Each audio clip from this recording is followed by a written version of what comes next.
Erev Tov, bonsoir à tout le monde. On va parler un petit jour sur Pessah. Et il ne faut pas s'endormir, il est beau, important à comprendre. On y va. Juste le Shabbat d'avant Pessah, on appelle ça Shabbat Agadol. Très bien. Pourquoi c'est Shabbat Agadol? Un grand Shabbat, pourquoi? Qu'est-ce qu'il a eu de spécial? Qu'est-ce qui s'est passé? Lequel? Quoi? Non, ça c'est le Pessah. Mais qu'est-ce qui s'est passé ce jour-là? La mort des premiers-nés. Alors, je vais vous donner ce soir plusieurs explications. Une première, une deuxième, comprendre, une troisième, refuter qu'on va dire, et on essaye d'avancer.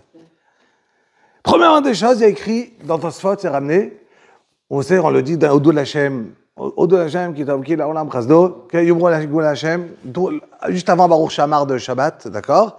Les Maké Mitzraïm, Bifrorehem, qui est Olam Krasdo. Ça veut dire quoi? Quand on arrivait à la 10e plaie, les Égyptiens, les Bechorot, ils ont entendu que Moshe Rabbeinu, qu'est-ce qu'il dit? Que tous les premiers mai, ils vont mourir. Qu'est-ce qu'ils ont dit à Paro? Attends, mais vous êtes fous? Vous comptez sur nous qu'on va mourir? On n'est pas d'accord. On a vu Dam, Tzvardea, Kinim. Il y a 9 plaies qui sont arrivées. Et du coup, toi, tu veux garder, et tu dis non, j'y crois pas. Mais tu ne crois pas sur mon compte. D'accord? Qu'est-ce qui s'est passé? Bilchamet Ezrachim, une guerre civile. Tous les premiers-nés se sont mis ensemble. D'accord? Et ça a commencé la guerre. Contre qui? Contre les Égyptiens, entre eux. En disant à Paro, et il y a eu 600 000 morts. Donc, c'est ce qu'on appelle les Maké Mitzraïm, que Mitzraïm, ils ont eu un coup, par qui? Par leur premier-né. Pas qu'on a frappé les premiers-nés, mais les premiers-nés, ils ont frappé, donc la guerre civile. Et c'était quand ça? C'était le Shabbat Agadol.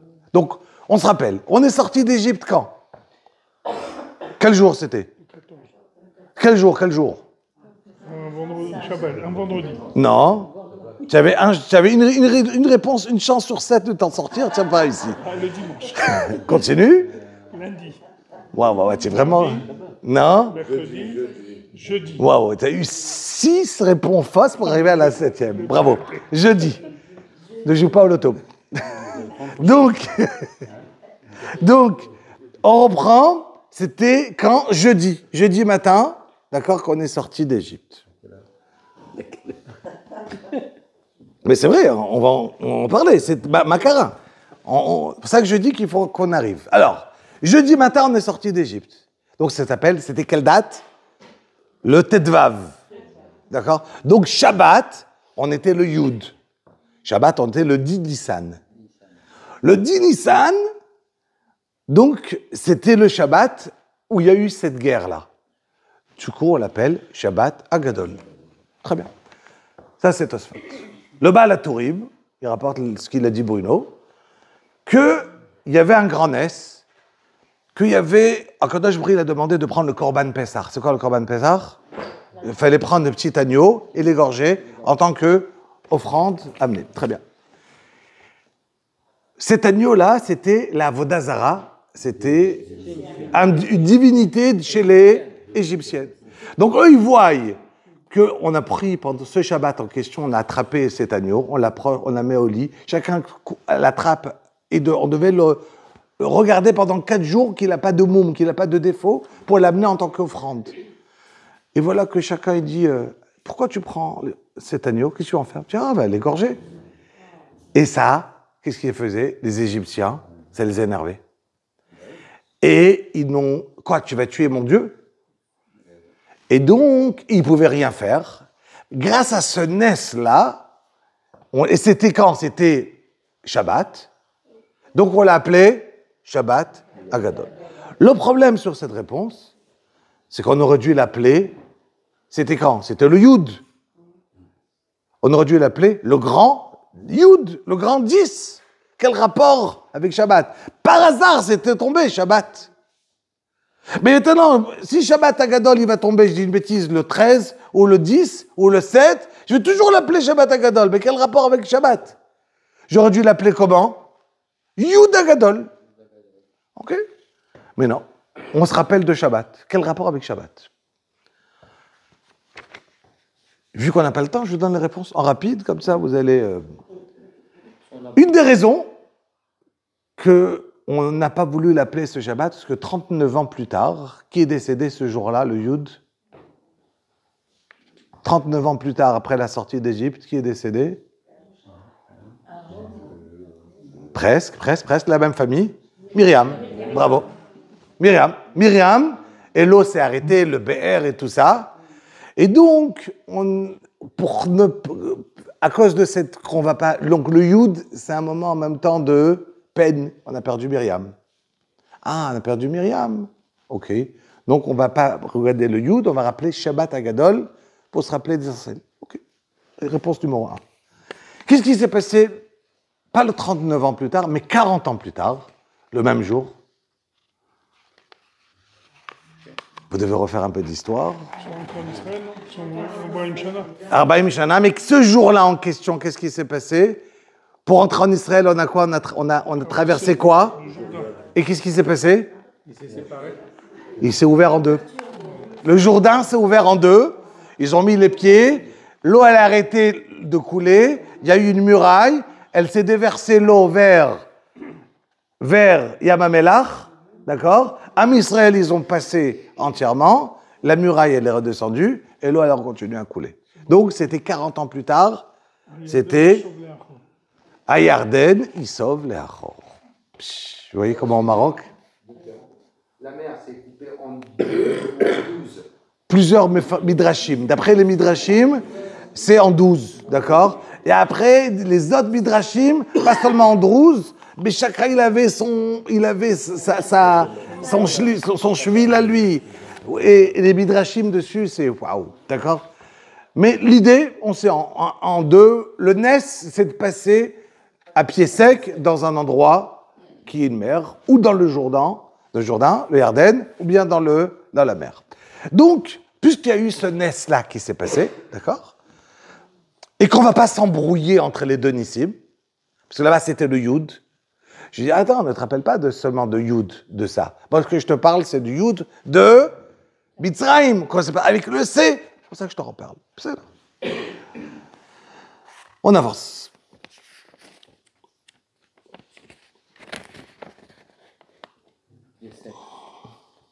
Très bien.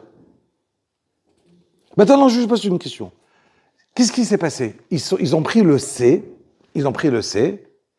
et ils l'ont accroché à leur pied, à leur pied du lit. Et les Égyptiens, ils ont râlé pendant du 10 Nissan jusqu'à 14 qu'on a fait Korban Pessah. Pendant ces 4 jours-là, pourquoi on appelle le jour de Korban, le Yud, on l'appelle Yud Shabbat Agadol. C'est 4 jours qu'il y a eu à Nes. Le Yud, le 11, le 12, le 13, le 14. Allez, on y va. On avance, on va aller rapide. C'était quoi les 10 plaies qu'on avait? Dam, Svardea, Kidim, Arov, Rocher et Makat Bechorot. Super, très bien. Combien de temps elle a duré chaque plaie? Non, un an. Chaque plaie, une plaie? Un an. Non. Plus ou moins. Beaucoup moins. Une semaine. Alors, une semaine, comment vous savez? Parce que chaque fois, il rappelait Moshe pour qu'il prie pour Mais tu m'as dit, il peut le rappeler après 2 jours. Comment vous savez que c'est une semaine? Il attendait que les Khartoumim, ils essayent d'arrêter. Oui, mais comment vous savez une semaine? Peut-être au bout de 2 jours. Parce qu'au Maroc, ils ont dit comme ça. Il a raison. Dame, on va aller rapide. Dame, le sang, une semaine. Tzfardea, une semaine. Kinim, c'est quoi Kinim? L'époux. L'époux. D'accord? L'époux, allez, combien de temps? Une semaine. Très bien. Arov, c'est quoi Arov? C'est les bêtes féroces. D'accord? Combien de temps? Une semaine. Très bien. Après, Dever. C'est quoi Dever? Dever, c'est Dever, c'est là. C'est secret, non? Non. Non, je reprends. Dame, c'est le sang. Svardea, c'est les grenouilles. Donc, c'est quoi les grenouilles? Il y avait des grenouilles, on se rappelle, de partout. Il y avait des grenouilles, même dans les intestins, même dans le four. Il allait sur le lit, il dormait sur un lit de jelly comme ça, d'accord? Et il voulait manger son sandwich, il avait dedans une grenouille, ok? Tout, où ce qu'il avait, il y avait des grenouilles. Donc, ils avaient, les Français là-bas, ils étaient contents. Ils avaient leur petite cuisse de grenouille. Kinim, on est d'accord? Les poux. Il y avait des poux qui avaient, disent Razal, énormes. Il y avait 14 cours de poules, comme des œufs d'Arnégolim, il y avait des trucs énormes. À Rov, c'est les bêtes féroces, le plus grand safari du monde, c'était là-bas, d'accord? Ils avaient des vers,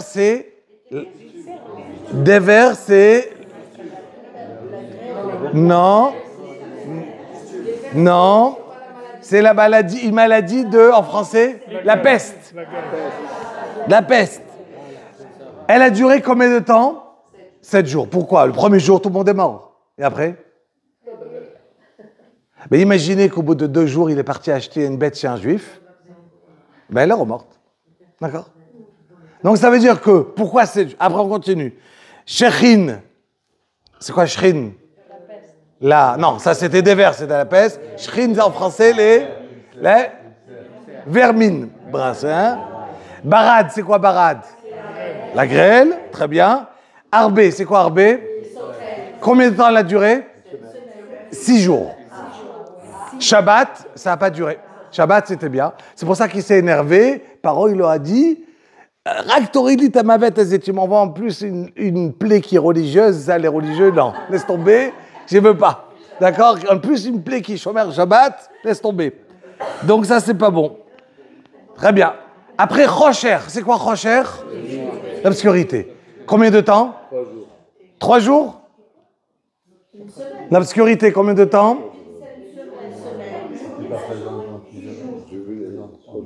En 2. 2 jours. Parce qu'il y avait Shabbat et samedi soir, on faisait la Abdallah pour voir Dibn Kodesh. Ils ont fait la Abdallah. Combien de temps? Alors, Rachid dit, c'était séparé en 2. Premiers 3 jours, c'était quoi? Juste, ils ne voyaient pas. Après 3 jours, la deuxième 3 jours, l'obscurité, elle est devenue tellement épaisse qu'il ne pouvait plus bouger, rien. Celui qui était comme ça, il restait comme ça. OK? Il ne bougeait plus. C'était une obscurité qui était épaisse. Très bien.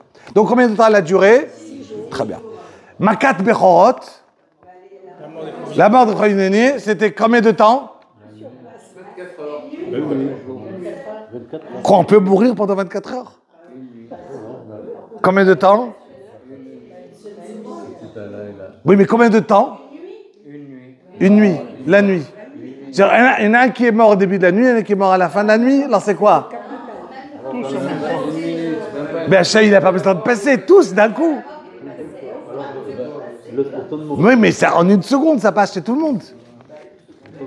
Donc une seconde. Donc normalement, à la Chatzot Halayla, ça s'est arrivé, en une seconde, tout le monde est mort. Comme ça. Mais le problème, c'est que dans la tfila, ceux qui font la tfila de Harvit, c'est écrit différemment. Amake, Bitzraim, Bifr. Comment il y a écrit dans la tfila? Amake be'evrato, kol bechore, Bitzraim. Hein, Norbert? Comment il y a écrit dans la tfila? Amavir bana vet gizri yamtsouf, et rovedem et tsonem et tomatibar, ovanim gorash brodou lishmo. Donc, comment il y a écrit? Aoel oselanu sin kamam befaro. Me'anmat benacham. Donc, allez, je ne vais pas vous le faire plus long. D'après des Midrashim, Rabbi Akiva s'est ramené qu'ils ont eu le coup à Chatzot Halayla. Chatzot, ça veut dire pas minuit, mais la nuit, on la divise en 2. Et à la seconde à diviser, ça s'appelle Chatzot. D'accord? Et ça s'appelle, et donc à ce moment-là, ils ont été Gosses. Gosses, ça veut dire agonisants. Maintenant, là, jusqu'au matin. Au matin, ils sont tous morts. D'accord? Ok, on avance. Maintenant, je pose une question à Botaï. On avance. Je vous vais réfléchir tous très vite parce qu'on n'a pas le temps. Combien, quand ça s'est passé, quelle date, quel jour s'est passé Makot Bechorot? 13 Nissan dans ces cas-là. Quel jour c'était? Si on est sorti jeudi, ça doit être On est sorti jeudi matin. mercredi. Donc c'est arrivé quand? Mercredi soir, dans la nuit. Très bien. Donc c'est bon, tout le monde est bon? Tout le monde est réveillé? Mercredi soir, dans la nuit, il y a eu Makat Bechorot. Très bien. On va en arrière. Rocher, c'est arrivé quand? Makat Rocher. Et c'est fini quand? Voilà, je dirais que je vous fatigue. 6 jours, mais ces 6 jours-là, ils ont duré quand? Alors, on va aller rapide. Ça, une semaine avant? Mardi. C'est l'avant-dernière. Alors, regardez.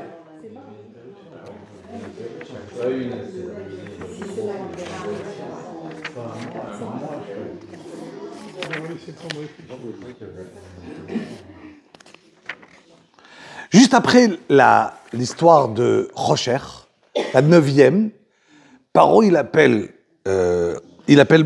Moshe. Yomar Paro, l'ech me'alai, dégage de ici, je veux plus te voir. Ishamer lecha, al tosef reot panai, ki beyom reotcha panai, tamut. Le jour que tu me revois, tu meurs.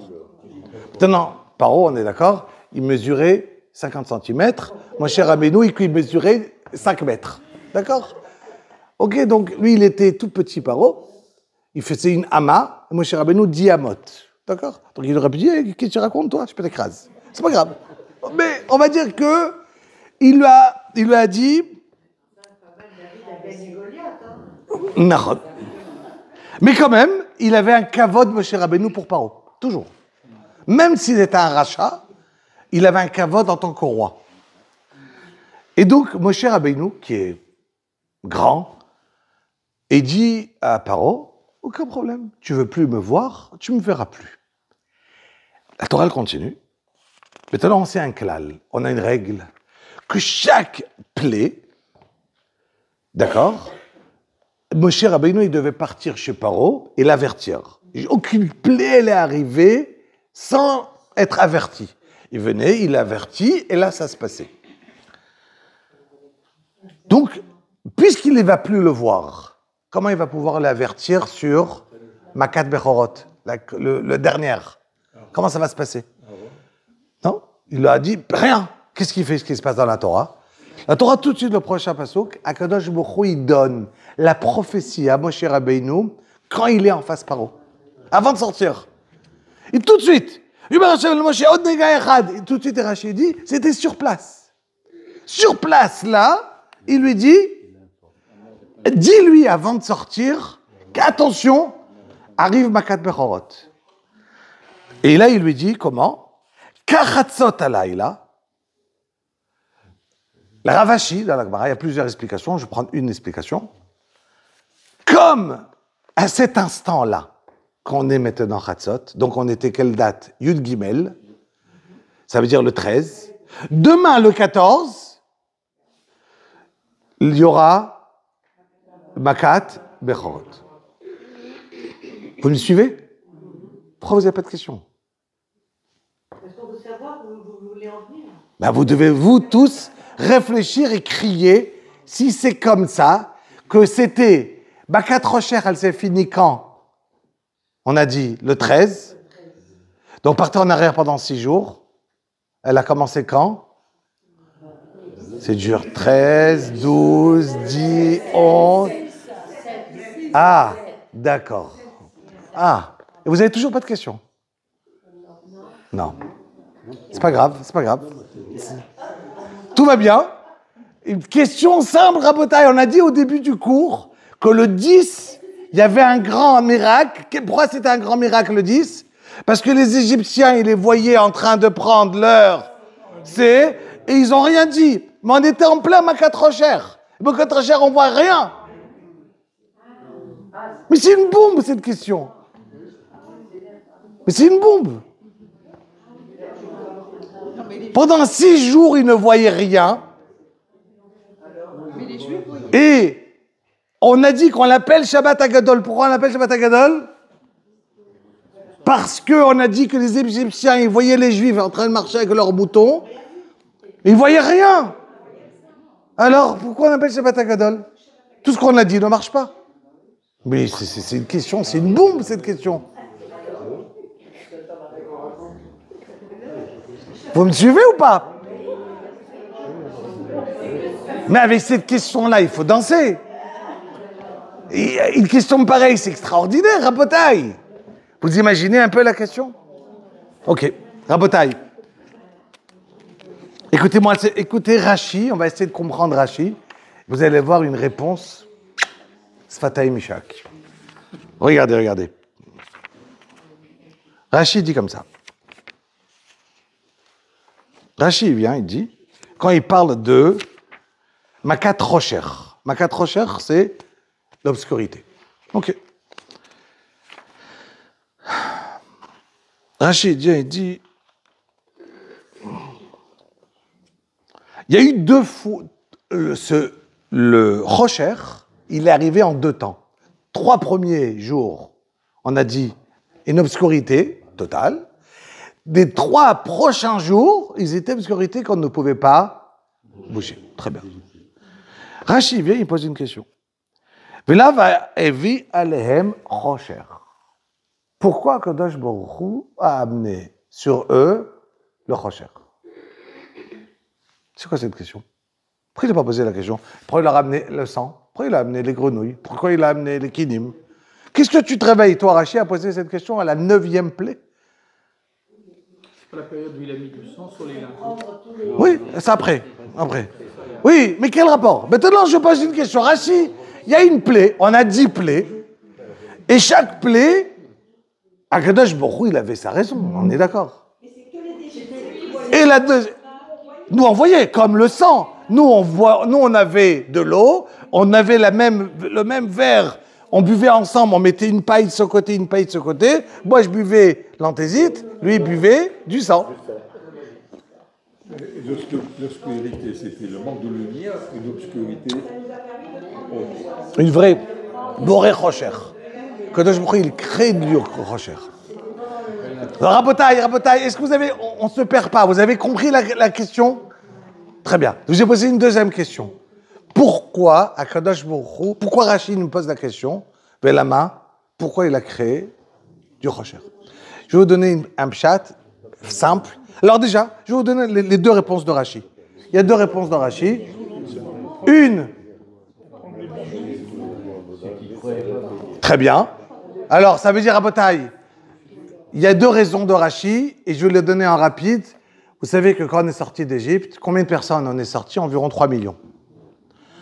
Et sur les 3 millions, c'est 1/5 qu'on est sorti. Ça veut dire 80% sont morts. Pourquoi? Ils ne voulaient pas sortir. Pourquoi ils ne voulaient pas sortir? Mais pourquoi ils ne voulaient pas sortir?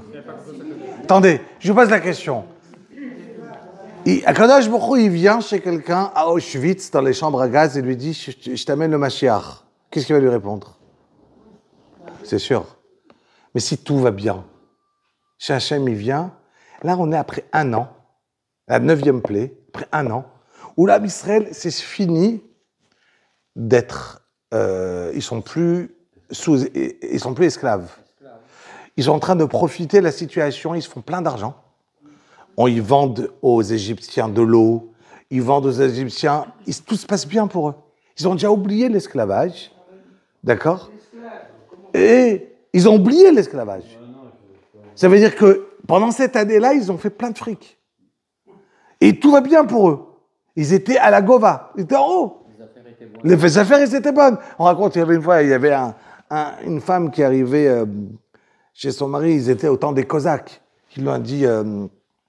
Elle lui a dit, dis-moi, mon mari, qu'est-ce qu'on fait? Qu'est-ce que tu en penses? Tu veux pas qu'on fait l'Alia, on monte en Israël? Et je dis, arrête. Regarde, on a tous les moutons, on a tout le truc ici, on a la Parnassa, elle est là. Comment tu veux qu'on monte en Israël? Elle lui a dit, écoute, va savoir. Demain, les Cosaques qui vont arriver, ils peuvent nous tuer tous les moutons, il ne restera plus rien. Et en plus, va savoir, le Mashiach, il peut arriver en Israël et nous, on va se retrouver ici. Le mari, il a réfléchi, il lui a dit, tu as raison. Que Mashiach, il vienne et qu'il prenne tous les Cosaques en Israël, moi je reste ici. D'accord? Ça veut dire que celui qui est habitué à être bien à son confort personnel dans sa maison, il ne veut pas bouger. Il est bien. D'accord? Excusez-moi, alors, c'est-à-dire un an avant, les Hébreux, ils n'étaient plus en esclavage. Ils vivaient normalement. Pendant cette année-là. Pourquoi Hachem les a fait sortir? Ils les a fait sortir parce qu'ils souffraient, parce qu'ils étaient esclaves. Et après, puisqu'ils étaient bien. Voilà. Ça veut dire, je reprends. Ils ont souffert pendant 86 ans, affreux. 210 ans, ils étaient sur place. 400 ans, ça a duré la Xéra. Mais Akadosh Baruch Hu, il les a fait sortir, pas parce qu'ils étaient pas parce qu'ils étaient esclaves. Hachem les a fait sortir pour sortir de l'esclavage de Paro, c'est une chose, mais devenir d'esclaves d'Akadosh Baruch Hu. Ça veut dire, le but, c'est de sortir et de servir Hachem. Ça veut dire, Hachem, il a dit, moi, jusqu'ici, vous étiez l'esclave de Paro. L'esclave, c'est dans le sens où je fais la volonté de mon maître. La même chose, un esclave, un serviteur d'Hachem, quand je parlais de Moshe Rabbeinu, je ne veux pas dire Arav Moshe. Quand Kadosh il va dire le plus grand Toar, le plus grand titre que je peux donner à Moshe Rabbeinu, Eved Hachem, à la fin de Dvarim, quand il est niftar, Moshe Rabbeinu. Pourquoi? Parce que sa volonté, c'est ça. Quand maintenant on sort d'Égypte, tous ceux qui ne voulaient pas sortir, parce qu'ils se sont dit, on s'est habitué ici, pourquoi j'ai besoin maintenant de sortir, recevoir une Torah, 613 mitzvot, 7 mitzvot de Rabbanan, m'obliger à faire Shabbat, m'obliger à faire... Et quand on te dit, si tu fais des mitzvot, tu reçois du bien. Si tu fais des averot, attention, tu vas aller au Guéhinam. Laisse tomber, je préfère rester en Égypte. D'accord? On leur a dit, vous allez sortir pour recevoir la Torah. C'est pour ça que quand ils sont sortis après dans le Midbar, ils vont dire, Achalnu, ils vont regretter quand ils vont être dans l'Égypte, ils vont dire, Achalnu et akishuim chinam. Ils disent, chinam, tu recevais des coups pour manger. Je dis, oui, mais il n'y avait pas de mitzvot. Il n'y avait personne qui me dit, attention à toi, mitzvah, Ganeden, Geinam, Sachar, Veronesh. Laisse tomber, j'ai pas besoin de tout ça. Toute cette idée-là, je veux être libre et je préfère travailler dur, être esclave de Paro, et ne pas recevoir le joug d'Hachem. Toutes ces personnes qui pensaient de cette manière, qui est tordue, d'accord? Hachem leur a dit, vous ne voulez pas sortir, il y a un moment où vous allez mourir. D'accord? Ça veut dire qu'il faut bien imaginer que Chazal dise ce qui va se passer avant le Mashiach ici, la même chose. Chazal dise que tous ceux qui ne voudront pas le Mashiach, aussi vont mourir. Kemet Tzidra Meretz Mitzrayim, il y a écrit dans Chazal exactement la même chose, qu'avant le Mashiach, il y aura... quand on regarde le Navi, il n'y a pas tout le monde qui aura le srout d'arriver à une période de Mashiach. Pourquoi? Parce que toute personne qui ne veut pas ça, d'accord, ben, il va mourir dans les 80%, exactement la même chose qu'à la sortie d'Égypte. D'accord? Ça dépend de notre âge et de quand il arrive. Hein. Non, ils sont tous morts d'un coup. Ils sont tous morts d'un coup à Makat Rocher. Pourquoi? Ça veut dire qu'Akadosh Baruch Hu, s'il nous avait pris, je reprends, à Auschwitz en nous demandant est-ce qu'on voulait le Mashiach, tout le monde aurait dit oui. Mais aujourd'hui, Baruch Hashem, tu es assis chez toi. Alors si demain tu as peur parce que tu as quelqu'un qui te tire dessus, aide-moi. Mais dès que tout va bien dans la vie, on a tendance à oublier. Il faut être là. Et avec cette épreuve-là, se dire de Emouna que tout va bien, dire même si tout va bien, je veux le Mashiach. On n'a pas besoin qu'Akadosh Baruch Hu me frappe pour crier Atzilou. D'accord? C'est le sionisme. Mais je n'ai pas besoin dans ce sionisme, je peux oublier Hachem. Je peux dire, après tout, je suis arrivé ici, c'est fini. Même si les réformim, les libéraux, à Berlin, ils ont enlevé V'l'Yerushalayim ircha, Berachamim tashuv, et Tzion, dans la tfila, ils ont dit, ça y est, on est à Berlin, ça suffit. On n'a plus besoin. Ils ont enlevé de prier de retourner à Yerushalayim. Ils ont dit, on est très bien ici. D'accord? En 1833, ils ont fait un nouveau sidour de tfila en enlevant la partie de Yerushalayim. Ils ont dit, mais pourquoi? On peut prier à Hachem, Mais on veut rester à Berlin. On ne veut pas partir maintenant. 1933, c'est reçu Mein Kampf et tout ça. Donc, nous, ça veut dire 100 ans plus tard, on a eu les xérotes de Akadosh Baruch Hu, il te dit, ah quoi, tu sais quoi, toi tu veux pas. Après, ils ont fait un nouveau Shulchan Aruch, on a le droit de se marier avec des goïms. Ça, c'était les libéraux. Et en 1933, on a eu interdit de se marier avec des juifs. Les goïms, ils avaient le droit de se marier avec nous. C'est ça, là. Donc, je reprends.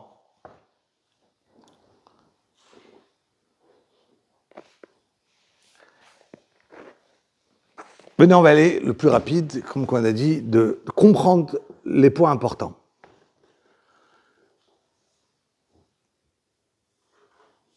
Je vais raconter une petite histoire, on va essayer plus simple. Il y avait une fois, il y a un rav ici à Kol Torah, Yerushalayim. Il prend chaque fois un taxi pour rentrer, chaque fois qu'il doit aller chez lui, donner shiur et tout ça. Il a un taxi personnel qui le prend tout le temps, qui se connaissent bien. Et chaque fois qu'il rentre dans le taxi lui demande toujours « Rav, Kvod Rav, t'as dit Dvar Torah, viens Dvar Torah. » Chaque fois, il lui dit un petit mot. Un jour, le Rav, il était fatigué. Il rentre dans le taxi, l'autre d'habitude, il lui dit « Non, Rav, ma ta mère. » Il lui dit « Aujourd'hui, je suis fatigué. Le Dvar Torah, c'est pas moi, c'est toi. C'est à toi de dire. » Ah, il me dit « Rav, moi, Dvar Torah, je connais pas. Mais une histoire, je peux te raconter. » Je dis « Ah bon, vas-y, raconte-moi une histoire. » Je lui dis, c'est quoi ton histoire? Je dis, voilà, quand j'étais Chayal, une fois on était Mitzrayim, on était partis comme ça, on était dans un OL, tu sais, les petits Ohalim des Chayalim qui pour rentrer à quatre pattes. D'accord, donc les tentes. Et on avait une shmira, on était dans le désert total. Et on était après 15 heures de Imoudim, 15 heures qui nous ont fait de... On était morts, rentrés dormir. Et tout à coup, pendant qu'on dort, on entend un qui se met à hurler. On ne sait même pas ce qui se passe, on se lève, on se truc, qu'est-ce qu'il y a? Et voilà, un de nous, d'accord, il avait un serpent, un nachash, d'accord, qui était venu, qui le regardait en face de lui comme ça, qu'il était là. Donc, qu'est-ce qu'on fait? Il peut le piquer chaque seconde. Il y a un qui est un tsalaf, en français, un tireur d'élite, voilà, merci. Et il reçoit une kouda de son mfaked, il lui dit, écoute, essaye de tirer, tu tires le maximum sur le serpent, le moins possible sur l'autre, sur le khayal. Top. C'est ça, un tireur d'élite. Voilà, entre le serpent qui a le truc, donc lui, il prend sa position, il se met en place, et là, il y avait un khayal qui était religieux, il lui dit, il crie à l'autre, il lui dit, hey, dis, fais un kirat shema, va savoir s'il rate. Je fais Shema Israël, s'il rate, c'est toi qui le prends. Et l'autre, le pauvre, il se met à crier Shema Israël comme le plus grand Yom Kippour, comme si c'est à son truc, il Shema Israël, de toutes ses forces. Il crie, il finit Hashem Echad, le serpent, il descend, et il s'en va. Tout le monde était, waouh, quelle naisse. Top. Il raconte ça, le taxi au Rav. Le Rav, il lui dit, et c'est quoi la suite? Je dis, Rav, c'est quoi la suite? Ce Khayal, il a fait tchouva, et c'est devenu un religieux, et voilà, ça y est, c'est un religieux. Il lui dit, une seconde. Et toi? Je suis le Khayal. Et toi? Tu n'as pas fait tchouva? C'était mon soldat. Il lui dit, ah, moi, j'avais pas le serpent sur moi. J'avais pas le serpent. Moi, j'ai vu. J'avais pas le serpent. Donc, si tu n'as pas le serpent sur toi, tu peux voir tous les nissim du monde. Chez les autres, tu fais jamais tchouva. Tant que ça t'arrive pas à toi l'histoire, la vie est belle. Mais tant qu'à Kadosh Baruch Hu, tu peux voir autour de toi ce que Hachem il a fait des nissim, il a mis, ouais, ça arrive aux autres. Ça non. Si Hachem il te met à toi dans l'épreuve, il te met à toi un problème, il te sauve à toi du truc. Allah, Hachem, pardon, ok, je lâche. Je fais tchouva. Mais Hachem, il ne fait pas un nes à chacun. Tout le but des 10 plaies, c'était pourquoi? Pour apprendre, Hachem, il pouvait faire en un coup une plaie ou 0 plaie. Tout le monde arrête de mourir, tout le monde meurt en un coup et Am Israël, il sort. Mais pourquoi Hachem, il a fait ça? pour apprendre la Emouna. À qui? Aux Égyptiens, avec les Juifs. Donc les Égyptiens, ils voyaient le Juif en train de boire de l'eau, et lui, il boit du sang. Ils voyaient que lui, il a des grenouilles, et l'autre, il n'a pas de grenouilles. Lui, il voit que l'autre est en train de gratter, il n'en peut plus, il voit en même temps, d'accord, le Juif, tranquille, même s'il ne s'est pas douché, ça fait 3 semaines. D'accord? Donc, il voit que tout va bien, et j'ai le Juif. Donc ça fait partie de la Emouna. Donc tout ce but-là, c'est quoi? Il voit, très bien. Tout ça, ça marche pour tous les plaies, à part Rocher. Parce qu'ils ne voyaient rien. Alors où est l'intérêt? S'ils n'ont rien vu. Alors, et là, Rachi vient et dit, mais puisque maintenant toute la raison de toutes les makotes, c'était pour rentrer la Emouna, de Sachar ve'onesh, de punition, et recevoir une récompense, mais puisque là on ne voit rien, où est l'intérêt? Où est l'intérêt? Il n'y a pas d'intérêt. Il répond Rachi, pardon, tout ça c'était pour que Am Israël, ils vont pouvoir enterrer leurs morts, qu'Am Israël, ils vont pouvoir chercher les ustensiles pour pouvoir regarder. Donc il y avait un intérêt autre que la Emouna. Très bien. Maintenant, d'après ça, il rapporte les Mefarshim que Rachi te dit que c'était séparé 3 jours. Il y a eu au milieu le Shabbat. Et pendant ce Shabbat-là, Hachem, il a arrêté le Rocher. Et donc, il y a eu le Shabbat là en question avec chacun son agneau.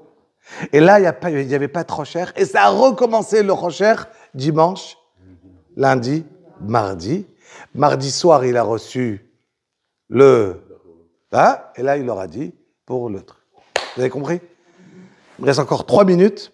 Je vous raconte une histoire en rapide et on a fini. On sait une chose. La Emouna, elle doit être tellement forte en nous, et c'est ça qu'on apprend de Yetziat Mitzrayim, mais ça on en reparlera la semaine prochaine. La force de Pessah, c'est la Emouna. Toute cette force qu'on a besoin, c'est de dire, Akadosh Baruch Hu, tu nous as fait sortir d'Égypte, et de là débute toute la Emouna du Klal Israël. Tout est basé sur Yetziat Mitzrayim.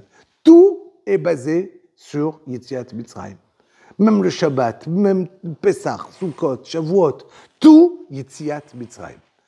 Yetziat Mitzrayim, c'est la base. La Gemara raconte qu'il y avait Rabbi Yochanan. Quand le deuxième temple, il a été détruit, d'accord? Il y avait un homme qui était très, très, très, très riche, qui s'appelait Nakdimon Ben Gurion. Un des plus grands richards de Yerushalayim. Mais c'était très, très, très riche. Et quand Rabbi Yochanan, il a fait, avec les Romains, l'histoire qui est connue avec l'empereur et tout ça, il sort, il y avait une famine à Yerushalayim, parce qu'ils étaient assiégés tellement de temps. Il voit une dame en train de ramasser dans les glalei behema, dans les excréments, voilà, des vaches, de la bouse, exactement. Elle cherchait s'il n'y avait pas des grains qui n'étaient pas digérés, qu'elle puisse récupérer pour manger. Dès qu'elle a vu Rabbi Yochanan, elle va vers lui, elle dit, Rav, tu peux me donner à manger? Elle s'est couverte avec son foulard, il ne savait pas c'était qui. Il lui dit, qui tu es? Il a dit, je suis la fille de ce Richard Adagdibon Ben Urion. Rabbi Yochanan, il a dit, mais c'est moi qui t'a marié sous la choupa.